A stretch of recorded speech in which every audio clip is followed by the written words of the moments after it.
नासय रोग हरै सब पीरा, जपत निरंतर हनुमत वीरा।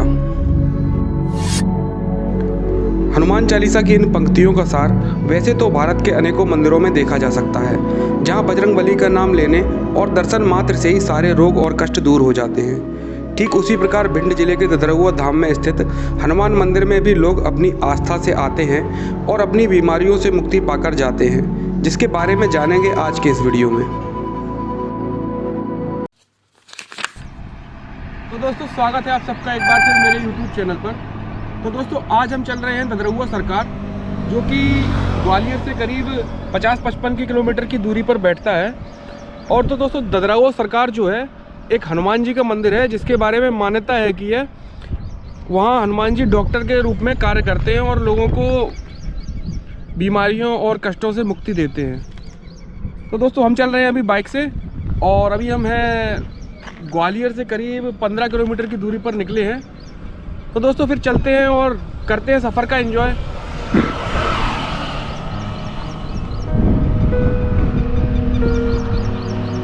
तो दोस्तों, हम ग्वालियर से मुरार बड़ा गांव होते हुए ददरहुआ धाम के लिए पहुंच रहे हैं, और हम अपने वाहन से हैं, और अगर आप चाहें तो बस ट्रेन के माध्यम से भी यहां पहुंच सकते हैं।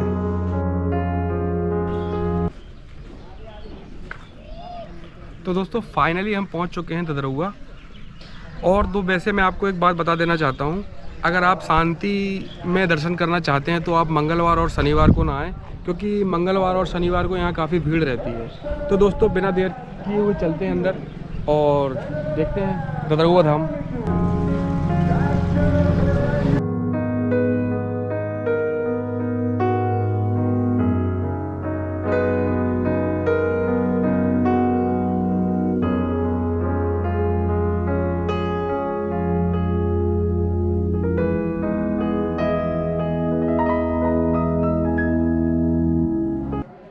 दोस्तों, ददरहुआ धाम की बकाया की जानकारी के लिए चलते हैं।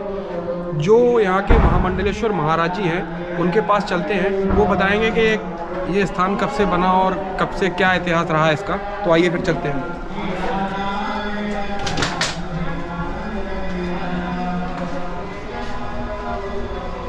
ददरहुआ सरकार की। ददरहुआ धाम एक अद्भुत धाम है, अलौकिक धाम है। ये मूर्ति जो है अलौकिक है। ये इसका प्राकट हुआ था इस मूर्ति का, ये बनवाई नहीं है, ये तो छिपी थी।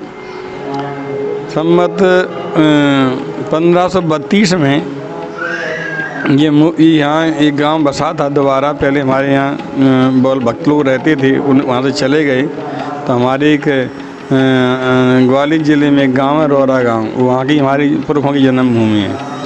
वहाँ से ये चंदेर सिंह, अमृत चंदेर सिंह यहाँ आए थे, इन्हें मुझा ख़रीदा था। तो उस समय कच्चे मकान बनाए जाते थे। तो खुदाई करवाई, तो खुदाई करवाई तो एकदम आवाज़ आई, आकाशवाणी हुई। तो बड़ा आश्चर्य हुआ, सब लोग देखने लगे ये आवाज़ कहाँ से आई है। थोड़ी सी और खोदी तो ये मूर्ति निकल आई। तो मूर्ति जो है ये सखी वेश की मूर्ति वहाँ जब रख दी गई स्नान करा के, फिर पूरा गाँव इकट्ठा हुआ। बड़ी भारी धूमधाम से फिर मुहूर्त बनवाया। तो मुहूर्त जो अक्षय तृतीया का ही था, ये कल अक्षय तृतीया है। 1532 में अक्षय तृतीया की मूर्ति प्रतिष्ठा कराई गई थी।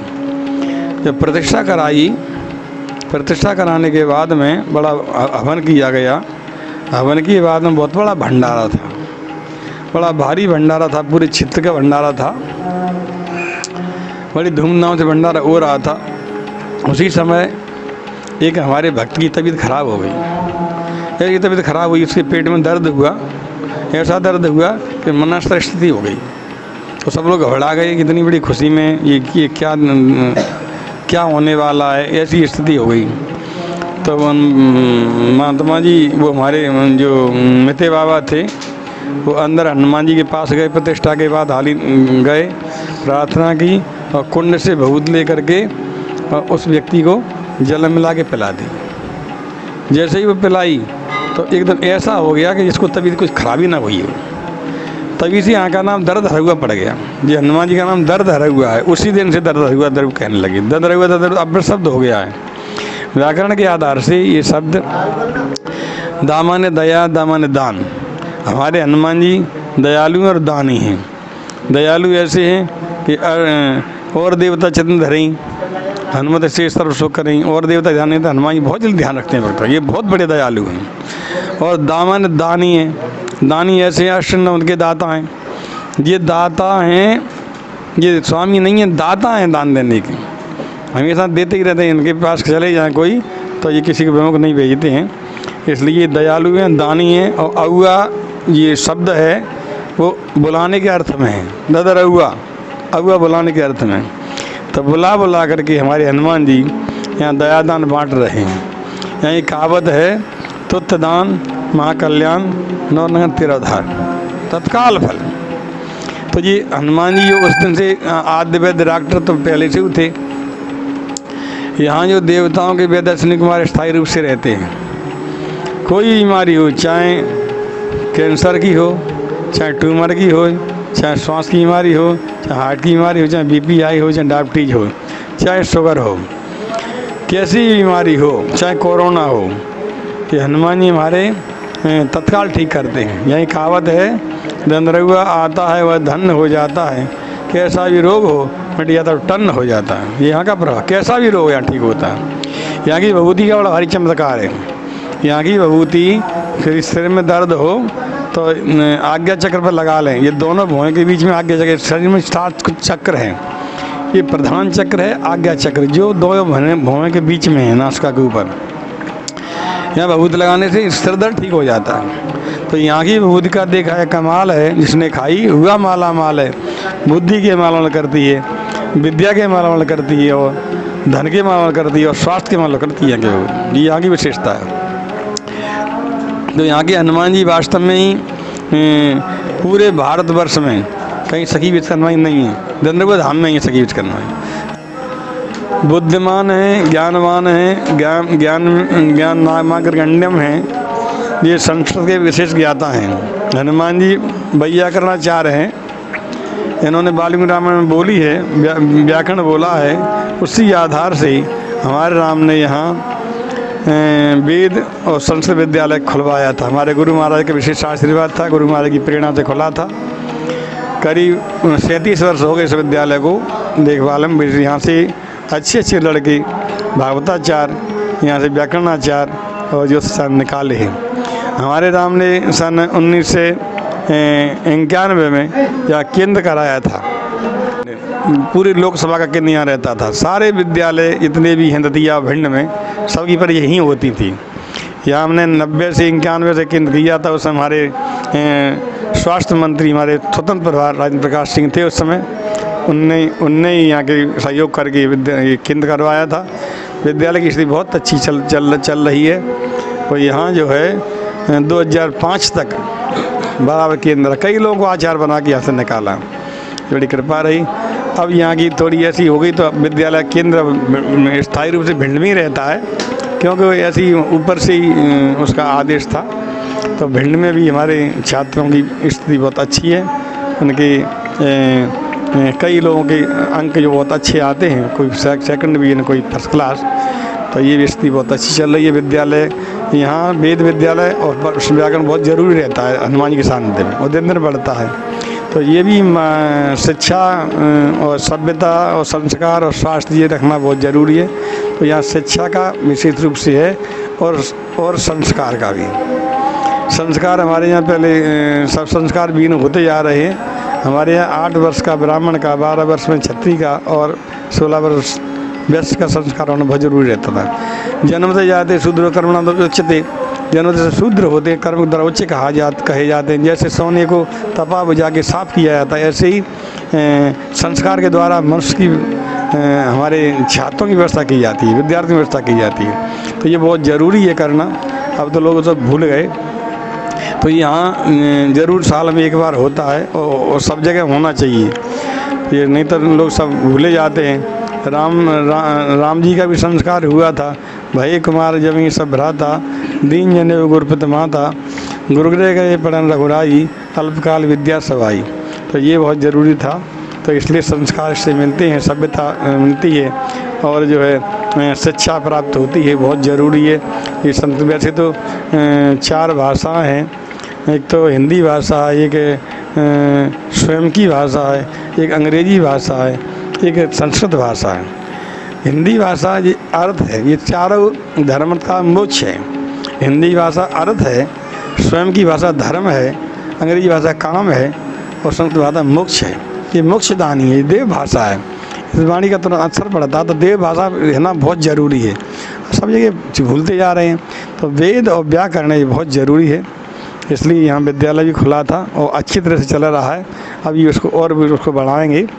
तो ये विद्यालय की स्थिति बहुत अच्छी है। भगवान से प्रार्थना करते हैं कि दिन बढ़ता रहे। हमारे गुरु महाराज के नाम से चल रहा है और यहाँ के प्राचार्य भी, यहाँ के अध्यापक भी सब बहुत अच्छे हैं, योग्य हैं। भगवान से प्रार्थना करते हैं और अन्य जगह भी ये स्थिति चलती रहे तो संस्कार बने रहे लोगों के अंदर। गौशाला के विषय में हम आपको विशेष बात बताते हैं, बड़ी आश्चर्य है।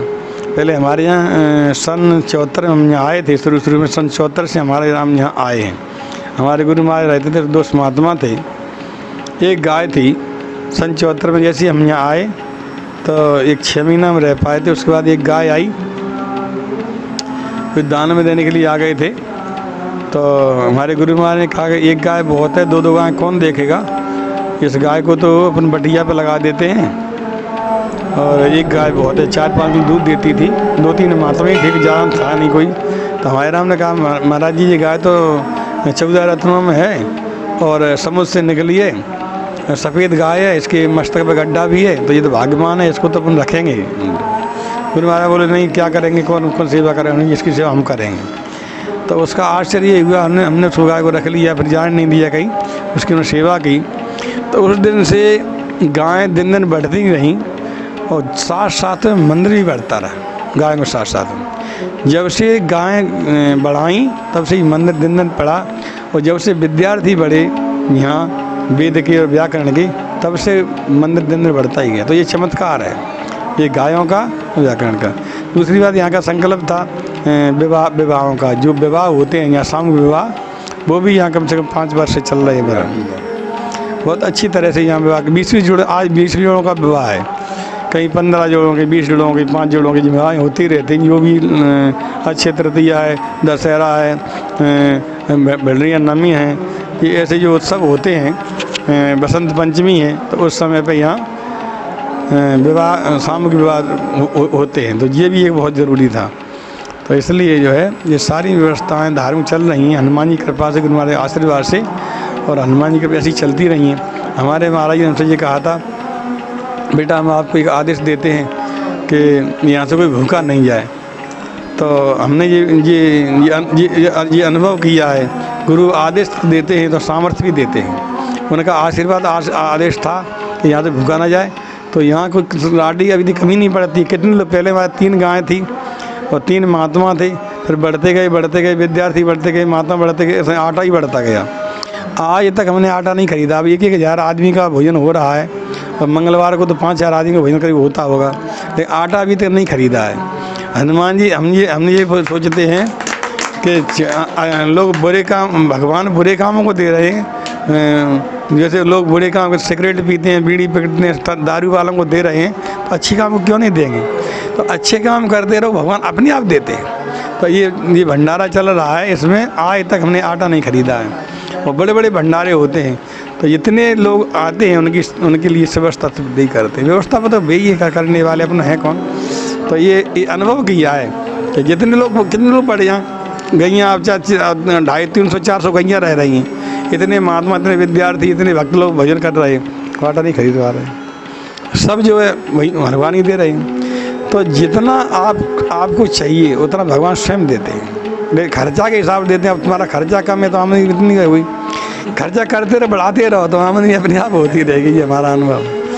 बहुत हनुमान जी से प्रार्थना करते हैं सभी सुखी स्वस्थ रहें, कृपा करें, हमारे ऊपर बहुत कृपा बनी रहे, हमारे गुरु महाराज हनुमान जी की। श्री रामचंद्र की। तो दोस्तों उम्मीद करता हूँ कि मेरे साथ ददरहुआ धाम की यात्रा करके आपको काफ़ी अच्छा लगा होगा। इस तरह के और वीडियो देखने के लिए सब्सक्राइब करें हमारे YouTube चैनल ट्रैवल विद को। तो दोस्तों फिर मिलते हैं एक नई जगह और एक नए वीडियो के साथ।